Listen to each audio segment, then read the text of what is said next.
Hi, magandang araw sa inyong lahat. Welcome ulit kayo dito sa channel ko. Para dun sa mga bago, ang channel ko ay nagbibigay kaalaman at idea tungkol sa poultry farming at egg marketing business. Kaya kung nandyan na rin lang kayo, panoorin buo ang video para buo rin ang kaalaman at idea ang makukuha nyo. Ang topic natin ngayong araw na to ay kung paano ba magiging successful sa pag-aalaga ng native chicken. Marami ang sumusubok, marami ang nagtatry mag-alaga, lalo na sa mga backyard, no? At marami ding tumitigil kahit na yung may mga medyo malalaki ng poultry farm.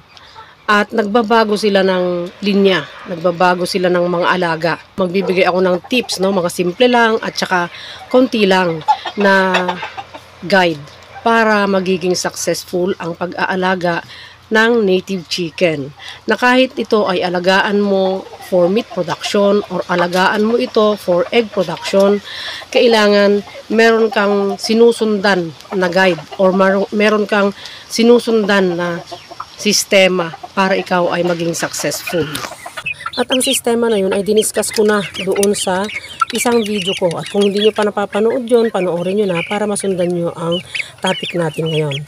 So kung may sistema ka, syempre, ang mga manok mo ay mananatiling healthy at mapapalago mo at pwede mong ma-dispose ng mas maaga. Lalo na kung meat production ka sa native chicken, no? At kahit na doon sa mga manok mo, kung halimbawa, nagpapapisa ka, meron kang mga manok na nangingitlog at magpuproduce ka ng kiti, dapat healthy rin ang mga manok na yun kung may, dahil sinusundan mo yung sistema. At yung sistemang yun, kasama pa rin doon yung recording, di ba? Panoorin nyo yun. Malalaman nyo. Kasi maraming nagtatry na mag-farm, lalo na sa backyard, no? Pero maraming tumitigil. Pero may mga tumutuloy-tuloy din. At meron din yung mga pasulpot-sulpot. Limbawa, nag-umpisa sila ngayon, tapos tumigil sila. Mamaya mag-umpisa na ulit sila. Ibig sabihin na appreciate nila yung native chicken farming, pero hindi lang nila masundan kung ano ba talaga yung talagang gagawin nila para sila ay magtuloy-tuloy at magiging successful sa native chicken farm nila.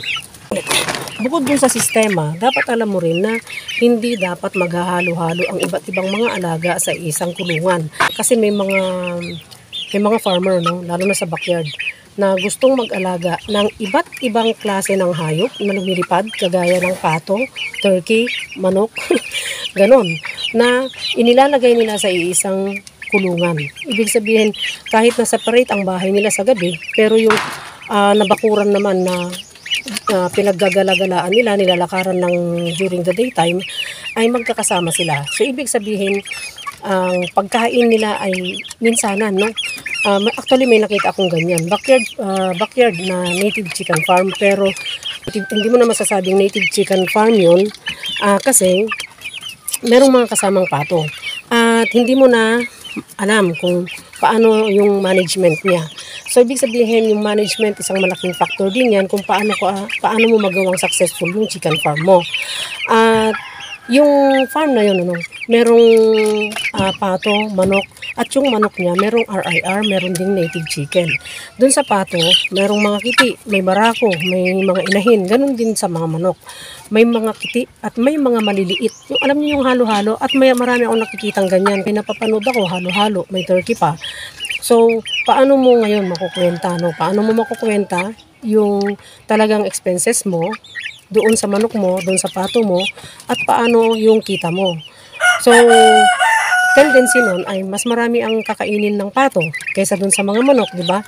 O kaya, gastos ka ng gastos, hindi mo naman nire-record yung yung expenses mo doon sa feeds. So, ibig sabihin, pag nagbenta ka, hindi mo alam kung ano ba talaga ang totoo, ano ba talaga yung kinita mo doon sa manok na binenta mo o doon sa pato na binenta mo. Kasi walang hindi separated, walang pagkakakilanlan ng expenses, walang identity, yung pagkain ng manok mo, ng pato mo, at saka yung expenses mo. Para dun sa mga kiti, para sa mga malalaki, walang ganon, kasi wala kang record. At hindi ka rin nagtitimbang. So, kinukurkur mo lang, ganon, di ba? Kahit na, alam nyo, kahit na marami kayong pinapakain na mga yung mga, alam mo yun, mga scraps, yung mga vegetable scraps, yung mga ganyan-ganyan, yung mga peelings, ganyan. Pero hindi mo pa rin maiwasang magpakain ng commercial feeds, di ba? So, kailangan nakalista mo ngayon.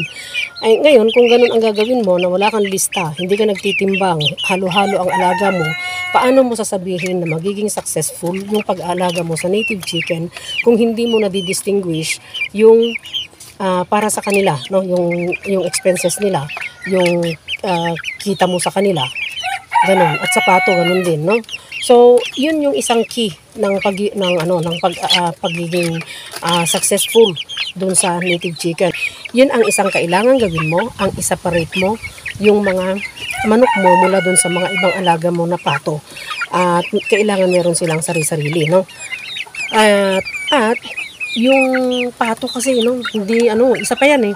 Yung pato kasi, hindi mo pa talaga pwedeng ilapit dyan sa mga manok kasi meron silang mga, yung swimming pool, meron silang wallow area.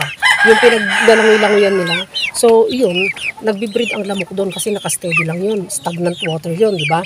Ngayon, yung lamok, pwede, baka mamaya may daladalang parasite na nagbibigay ng malaria sa mga manok. So, pwedeng ma-infect yung mga manok mo. Ganon. So, yun yung ikalulugi mo pang isa. Kaya, kailangan ganon ang gagawin mo. Meron kang sistema, meron kang hiwalay na bahay para sa mga manok mo, pato mo, kung ano man yung alaga mo. At pati na rin yung kalapati, kung may kalapati ka, ihiwalay mo. Meron talaga sila dapat separate na pagkain. Meron talaga silang separate na record at separate na lugar. Ganon. Para hindi malapit ang sakit sa kanila at hindi malapit ang sobrang gastos na hindi mo na-account. Ganon. Kaya kung ikaw ay nagbabalak na mag-alaga ng native chicken, sundan mo ito. Panoorin mo yung mga video ko kasi hindi yun invento. May mga matututunan ka dito sa channel ko. At syempre, kung bago ka dito sa channel ko, no, huwag mong kalimutang mag-like, mag-subscribe at hit mo na rin ang notification bell para sa susunod na mga videos ay ma-notify ka. At syempre, babalik-balikan mo kung may makita kang notification, pwede mong panoorin. Kahit ulit-ulitin mo ang mga video ko, pwede naman. At salamat syempre, no, sa mga old and new subscribers na nandyan pa rin hanggang ngayon, at yung mga bagong viewer at old viewer na hindi pa nakaka-subscribe, sana mag-subscribe kayo. Thank you sa mga nag-share at pwede naman kayong mag-comment, magtanong. Kagaya ng sinabi ko, marami kayong matututunan dito sa channel ko. At salamat sa inyong lahat. Sana pagpalain tayong lahat.